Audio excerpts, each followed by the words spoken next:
சென்னையில் காய்கறிகள் விலை தொடர்ந்து அதிகரித்து வருவதால் இல்லத்தரசிகள் கவலையடைந்துள்ளனர்.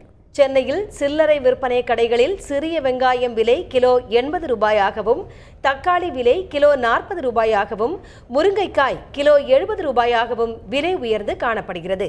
இந்நிலையில் தமிழக அரசால் நடத்தப்படும் பண்ணை பசுமை காய்கறி விற்பனை அங்காடிகளில் விலை குறைவாக இருப்பது நுகர்வோர்களுக்கு சற்று ஆறுதலை ஏற்படுத்தியுள்ளது. எல்லாம் வெளியே இருக்கிறதுக்கு இங்கே பரவாயில்ல, 5 ரூபா கம்மியாக இருக்குது. நல்லா இருக்குது, பொருள் எல்லாம் ஃப்ரெஷ்ஷாக இருக்கும். வெளியில் ரேட்டு கொஞ்சம் கூட இருக்க, ஆர்பிட்ரரி சார்ஜ் பண்ணுவாங்க. இங்கே வெங்காயம் 30 ரூபாய் 31 ரூபாய் ஒரு கிலோக்கு. வெளியில் 40 சார்ஜ் 42 45 வரைக்கும் இது மாதிரி வாங்குவாங்க. இங்கே வெளியில் 35 ரூபா, இங்கே 30 ரூபா வந்து காய்கறி எல்லாமே வந்து 2 ரூபா 1 ரூபா எல்லாமே விலை கம்மி தான். இங்கே எல்லாம் தரமாக இருக்குது, நல்லா பழம் காய் எல்லாம் நல்லா இருக்குது. வெங்காயம் தக்காளிலாம் நல்லா இருக்குது. எல்லாமே இங்கே வாங்குகிறோம், இங்கே தான் காய்கறிலாம் வாங்குகிறோம். ரெகுலராக வந்து வாங்குகிறோம், வரோம். ஆலுவப்பேட்டிலேருந்து வரோம், வந்து வாங்கி வரைக்கும் போதும். டெய்லி வாங்கி போகிறோம். முருங்கைக்காய் இங்கே எல்லா காய்கறியுமே வந்து கம்மியாக இருக்குது.